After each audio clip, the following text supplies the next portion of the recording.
e continua il nostro meraviglioso ed entusiasmante viaggio nei comuni della comunità collinare del Friuli.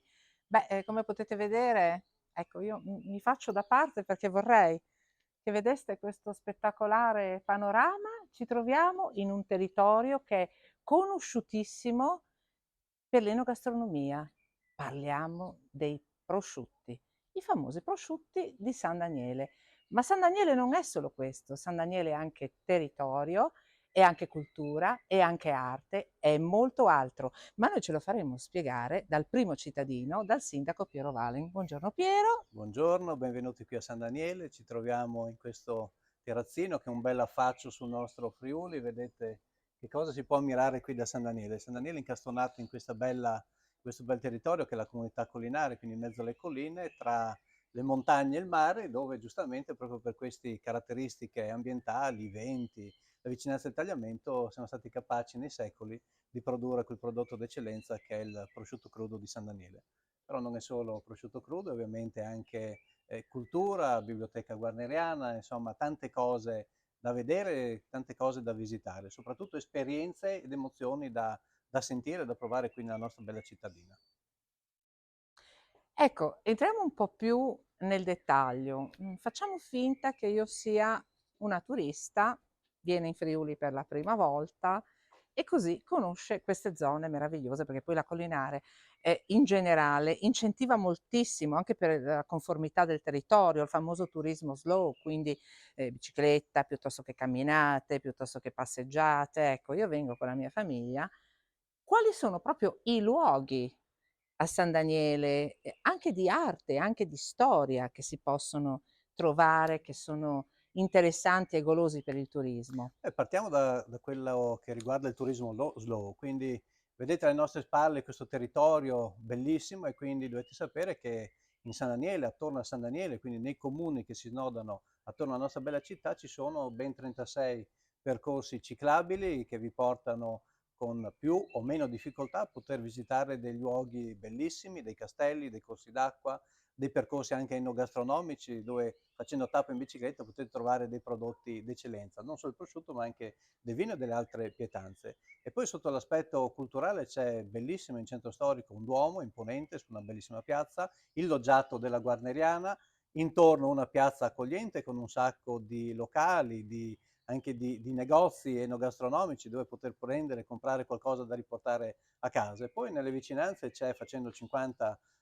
metri, 100 passi e non di più, c'è la chiesa di Sant'Antonio, una bellissima chiesa affrescata del Pellegrino da San Daniele, quindi anche lì un piccolo scrigno. E poi abbiamo detto la Biblioteca Guarneriana, che è uno scrigno veramente di cultura, dove custodiamo più di 280 manoscritti, i più antichi hanno più di 1000 anni, quindi un qualche cosa che si è tramandato a San Daniele di generazione in generazione per tanti secoli, che noi continuiamo a mantenere, a valorizzare, a promuovere. Ecco, parliamo poi di iniziative, di eventi attrattivi. San Daniele organizza diverse cose nell'arco dell'anno che sono molto belle, che anche dal punto di vista turistico sono attrattive. Durante tutto l'anno abbiamo da poco acquistato il Palazzo del Monte di Pietà, che guardando il Duomo è sul lato sinistro della piazza, quindi un palazzo importante, imponente, anche molto grande. E adesso, nell'attesa della sua ristrutturazione, lo sfruttiamo con mostre che di settimana in settimana e di mese in mese si aggiornano. Quindi chi viene in San Daniele, oltre alla parte enogastronomica, la parte diciamo culturale fissa, trova anche una parte culturale mobile con queste interessantissime mostre di diversi artisti più o meno noti, ma soprattutto locali, proprio per far capire come questa nostra terra sa esprimere della qualità. E poi c'è da poter vedere anche il lago di Ragogna e San Daniele, un altro punto interessantissimo, una passeggiatina di 40 minuti permette di fare il giro di questo lago in mezzo a un po' di bosco, in mezzo diciamo a qualche campo, con persone che camminano, con altre persone che fanno magari il giro in bicicletta e quindi si respira dell'aria buona, dei profumi interessanti durante tutte le 4 stagioni, compresa quella invernale. E quindi cosa possiamo dire di più? Che noi vi abbiamo solo dato un assaggio di quello che è San Daniele. Possiamo dire ai nostri ascoltatori: venite a trovarci. Guardate, a San Daniele è area di festa tutti i giorni, quindi c'è sempre qualche attività, adesso durante il mese di agosto avremo la festa del patrono, quindi a fine mese la festa del patrono è la festa della città e troverete una città viva.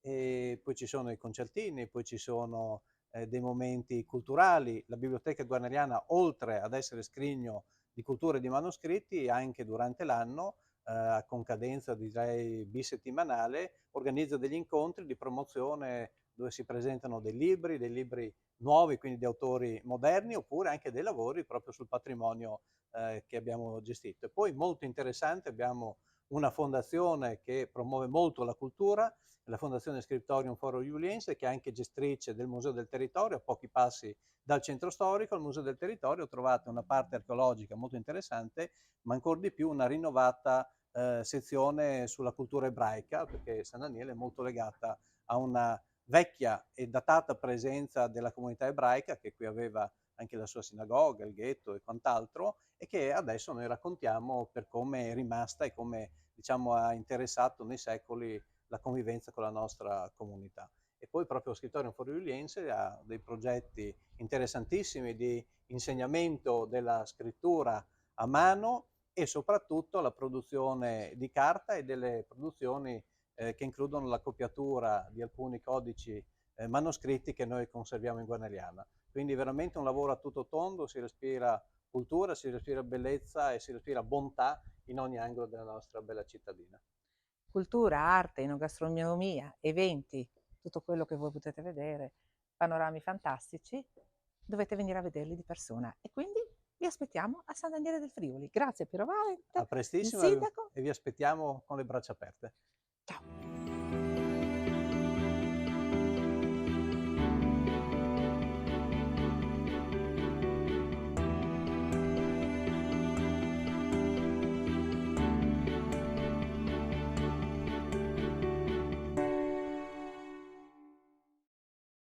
E continuiamo il nostro entusiasmante, devo dire anche molto emozionante viaggio nei comuni appartenenti alla comunità collinare del Friuli. E qua siamo proprio in collina, siamo a circa una trentina di chilometri da Udine e siamo proprio sulla collina. Per arrivare a Buia voi dovete proprio salire. E andiamo a scoprire quelle che sono le peculiarità e le eccellenze dal punto di vista culturale, dal punto di vista storico, ma soprattutto dal punto di vista del territorio e lo facciamo con l'assessore alla cultura e al turismo del comune di Buia, Alberto Guerra. Buongiorno Alberto, Buongiorno Elena. grazie di essere qui con noi, di averci ospitato in questo, io potrei dire anche pittoresco comune, perché per arrivare si sale, si vedono anche questi paesaggi, questi scorci così caratteristici. Il comune stesso, no? È posto in una posizione Sì. particolare. Beh, Ippolito Nievo parlava di un piccolo compendio dell'universo e noi buiesi ci vantiamo di aver censito 7 colli sul nostro territorio come Roma, quindi diciamo diciamo, un ambiente molto favorevole dal punto di vista paesaggistico e naturalistico. Buia è una cittadina di circa 6.500 abitanti, con una storia ricca e molto variegata. È un comune che in questi ultimi anni si è sviluppato molto anche dal punto di vista artigianale, industriale. Abbiamo un'importante zona artigianale, facciamo parte del comprensorio della zona industriale di Livori Osoppo e anche all'interno del comune stesso abbiamo diverse realtà produttive molto interessanti. Come ho detto è anche un territorio ricco di storia. Buia, diciamo così, sul territorio buiese sono state riscontrate rilevanze appartenenti alle principali epoche storiche, dalla preistoria all'impero romano, al periodo medievale fino ai giorni nostri. Il terremoto ci ha lasciato anche qualcosa, non molto purtroppo, perché insomma il nostro è stato anche uno dei comuni più colpiti all'interno del cosiddetto cratere sismico. Quello che rimane comunque sono le testimonianze di una storia ricca, importante che ha avuto soprattutto nel periodo medievale una sua, diciamo così, risonanza all'interno del territorio collinare, ma anche friulano. Al giorno d'oggi possiamo ancora vedere i resti del castello infeudato al patriarca di Aquileia nel lontano 983 dall'imperatore Ottone II, e tuttora visibile, anzi riportata diciamo così, ai suoi splendori dopo i crolli del terremoto, la pieve di Monte, anch'essa diciamo un edificio storico dalla storia molto lunga, molto profonda. Durante l'opera di ricostruzione post-sismica sono state trovate rilevanze risalenti a diverse epoche, a partire dall'epoca paleocristiana. Poi, sempre a Buia, sempre vicino ai due edifici storici che dicevo prima, nel borgo di Monte è presente ed è visitabile da ormai 25 anni anche il nostro piccolo ma molto bello museo d'arte della medaglia e della città di Buia. Quindi insomma c'è tutto a Buia dal punto di vista storico ed artistico, insomma, non ci facciamo mancare niente. Insomma. Ecco, diciamo che adesso, si sta promuovendo, soprattutto dopo la terribile epoca che abbiamo vissuto col Covid, si sta promuovendo molto il turismo di prossimità, il turismo lento, i diciamo che, si sta cercando proprio di valorizzare tutto quello che è anche a livello sportivo, quindi le biciclettate, le camminate, le famiglie che fanno qualcosa insieme, anche di diverso, scoprire luoghi e posti diversi. Da questo punto di vista Buia è molto attrezzata. Allora, Buia, come dicevo prima, ha una sua spiccata amenità, diciamo così, territoriale. Ci sono ottimi, è un paesaggio che dà ottimi riscontri anche per un visitatore di prossimità. E penso non so, al fiume Ledra con il suo, con il suo ambiente naturale, penso alle colline stesse dove c'è la possibilità di fare trekking o passeggiate. Dal punto di vista diciamo così, del cicloturismo, Buia è attraversata dalla ciclovia Alpe Adria che negli ultimi anni è stato, diciamo così, un'infrastruttura che ha visto un aumento notevole dei passaggi, esponenziale direi, e ha iniziato a dare anche delle ricadute molto positive sul territorio anche dal punto di vista economico. Penso a diverse realtà del territorio dal punto di vista della ricettività o della somministrazione di alimenti e bevande, che hanno sfruttato questa nuova possibilità data appunto dal cicloturismo. Buia negli ultimi anni, tra l'altro, diciamo così, è entrata di prepotenza nelle cronache sportive proprio per quanto riguarda il ciclismo, grazie a campioni come De Marchi o alla nostra medaglia d'oro olimpica Jonathan Millan, che insomma ci fanno sognare, ci fanno anche e portano alto il nome di Buia, insomma, del nostro paese nel mondo. Ecco. E quindi sì, come dicevo, c'è storia, c'è la possibilità di muoversi in un ambiente bello e ricco anche dal punto di vista naturalistico e paesaggistico. Allora io direi che in queste poche parole, in questi pochi minuti, abbiamo cercato di riassumere quelle che sono le peculiarità di questo comune, di questo luogo così bello e così caratteristico. E a chi ci ascolta e a chi, ci segue, possiamo solo fare un invito, quello di venire a constatare di persona quello che, Alberto Guerra, assessore alla cultura e al turismo del Comune di Buia, ci ha appena raccontate. Quindi Alberto, facciamo questo invito ai nostri Certo, ascoltatori. certo, venite a Buia, venite a visitare il nostro territorio, venite a visitare il nostro Museo d'Arte della Medaglia, venite a scoprire la scuola d'arte incisoria di Buiese, che ha dato grandi elementi a questa forma d'arte, come i fratelli Giampaoli o i Monassi, e scoprirete un territorio bello, ricco, accogliente, che come dicevo prima, non si fa mancare niente, e gente che è abituata a, diciamo così, a rapportarsi con gli altri, e che non pare in via di nessuno. Ecco, vabbè. E allora vi aspettiamo a Buia. Grazie ad Alberto, Grazie a vi voi. aspettiamo. Ciao.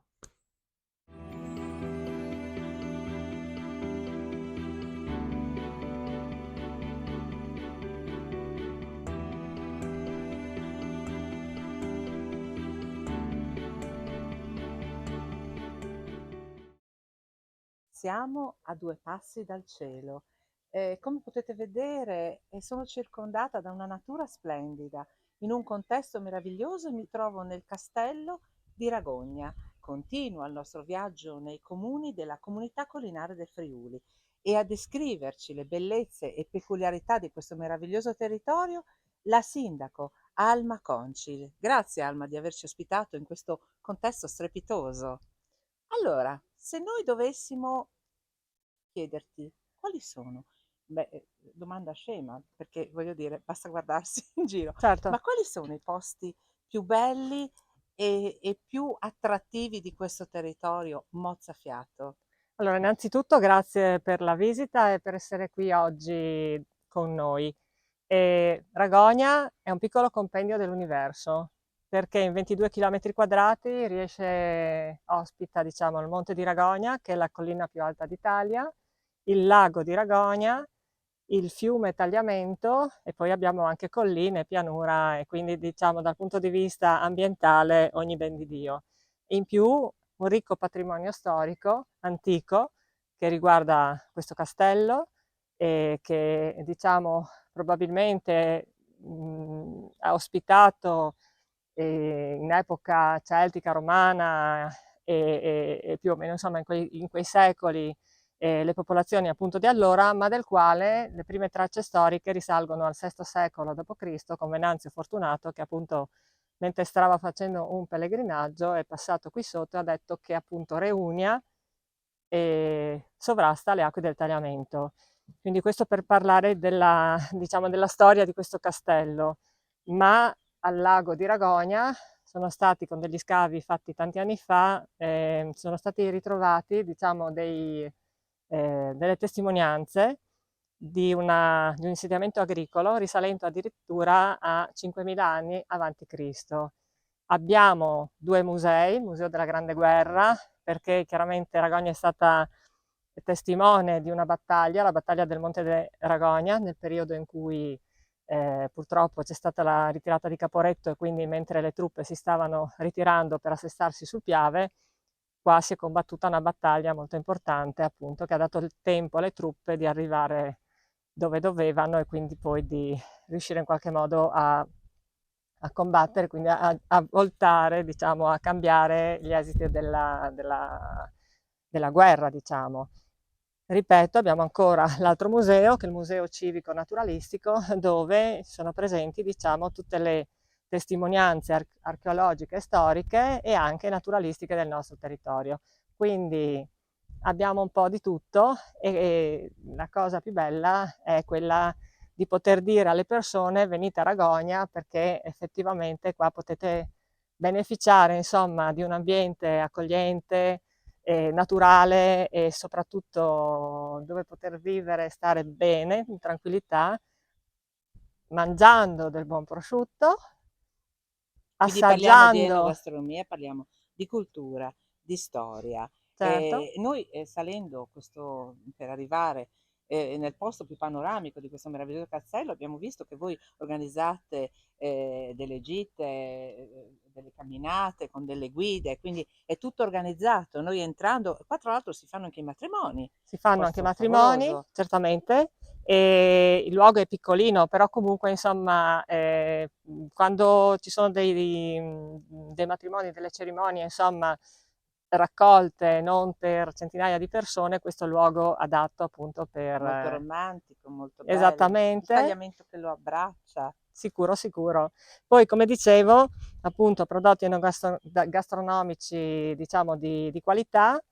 Questo castello mi ha lanciato il gancio, in pratica. Questo castello, diciamo, rimane aperto dai primi di aprile fino alla fine di ottobre, grazie alla consulta del volontariato sociale Ragogna Aiuta Ragogna, che con i suoi volontari il sabato e la domenica pomeriggio di tutti questi mesi, in poche parole, apre e quindi dà ospitalità ai visitatori, e in più organizza delle visite guidate sia con gruppi che con scolaresche e quant'altro. Di solito aderiamo anche all'edizione di Castelli Aperti, per cui questa primavera non l'abbiamo fatto, ma lo faremo sicuramente in autunno con grande piacere. E vedo che anche appunto c'è un'ottima risposta da parte dei visitatori che arrivano non solo dalla regione Friuli Venezia Giulia, ma anche da fuori regione. Quindi si incentiva il famoso turismo slow, turismo di prossimità, Assolutamente. camminate, biciclettate, questa meraviglia che accoglie, però anche il turismo che viene da fuori, perché questi sono posti che non si trovano ovunque. Siamo comunque vicino a Udine, perché voglio dire Sì, una quarantina di chilometri, anche forse meno, anche 27. meno, ecco, quindi voglio dire anche Sì. meno. Siamo vicino a Udine e nello stesso tempo abbiamo la possibilità di toccare il cielo con un dito. Passiamo dalla città a questo panorama meraviglioso. Questo è quello che ci regala il nostro Friuli, e questi sono gli spettacoli che ci regalano i meravigliosi comuni della comunità collinare del Friuli. Quindi grazie Alma, e noi cosa possiamo dire a chi ci segue? Venite? A Ragogna, e chiudo anch'io, visto che ha parlato della comunità collinare, che appunto Ragogna, appartenendo alla comunità collinare che è fatta di tanti comuni che come Ragogna hanno effettivamente delle peculiarità interessanti sia dal punto ambientale che storico, tutti assieme possiamo dare appunto alle persone che vengono in particolare da fuori regione un'ospitalità che è fatta appunto di piccole cose messe tutte assieme, e che quindi diciamo possono rendere il nostro territorio, quindi non solo Ragogna ma di tutti i comuni, ancora più accogliente e con un'offerta più diversificata. Quindi grazie di questa opportunità, e niente, aspettiamo davvero le persone a Ragogna. Grazie a voi, vi aspettiamo a Ragogna. Ciao!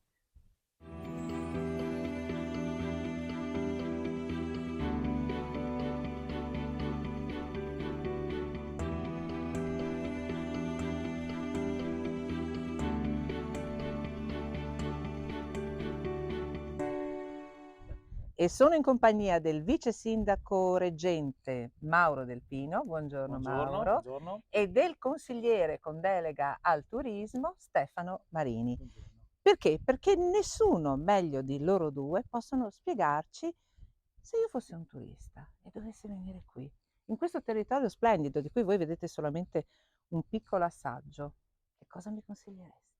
Bene. Partiamo dal vice sindaco reggente. Grazie, buongiorno a tutti, benvenuti a Trepogrande.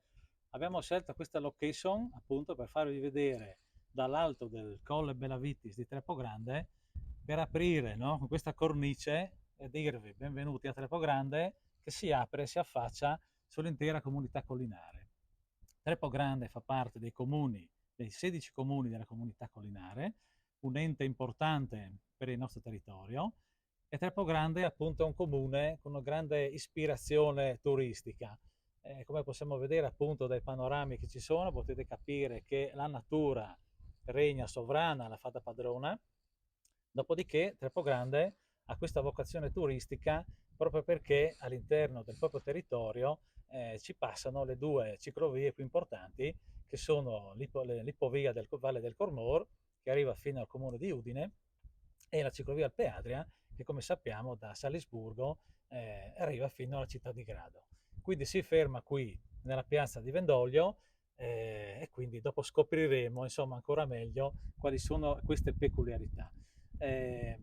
Cosa dire ancora di Trepogrande? Altra caratteristica del comune di Trepogrande è che qui dal 1946 e per 30 anni a seguire c'era in funzione la fornace denominata Patini, e quindi Trepogrande, che è denominato anche Paese dell'Argilla, e potete vedere entrando nel nostro comune dai carrelli che ci sono dislocati all'entrata del paese, che appunto sono l'emblema, la caratteristica principale del nostro paese e della nostra storia che noi vogliamo appunto ancora mantenere.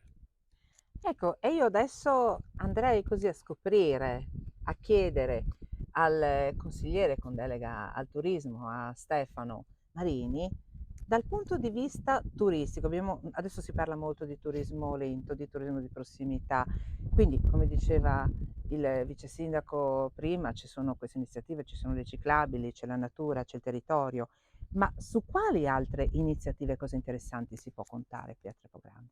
Bene, grazie. Buongiorno a tutti. Allora, in primis, visto che abbiamo un punto strategico dove passa appunto la ciclovia Alpe Adria FVG, ogni anno passano migliaia di turisti e di conseguenza abbiamo pensato bene nel 2019 di aprire un punto IAT, un infopoint atto proprio per seguire e dare informazioni ai turisti che ci passavano.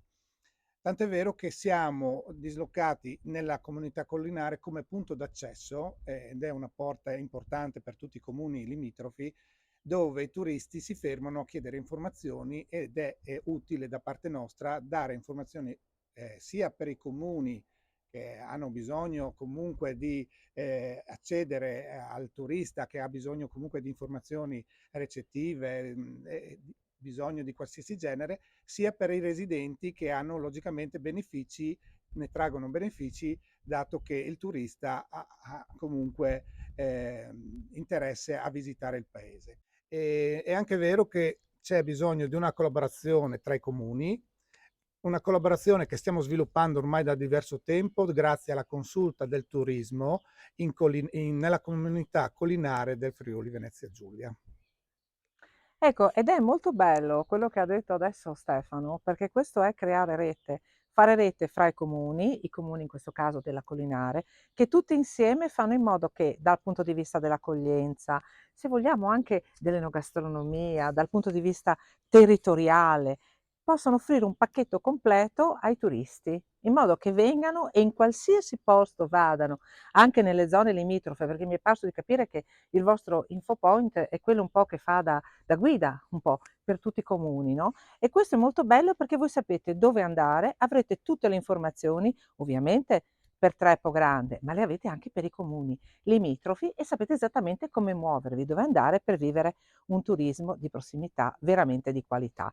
E questo è solo un assaggio di quello che voi potrete trovare a Trepogrande, perché in realtà noi vogliamo che voi di persona venite qui, guardate il panorama e seguite consigli del vice sindaco Mauro Del Pino, del consigliere delegato al turismo Stefano Marini.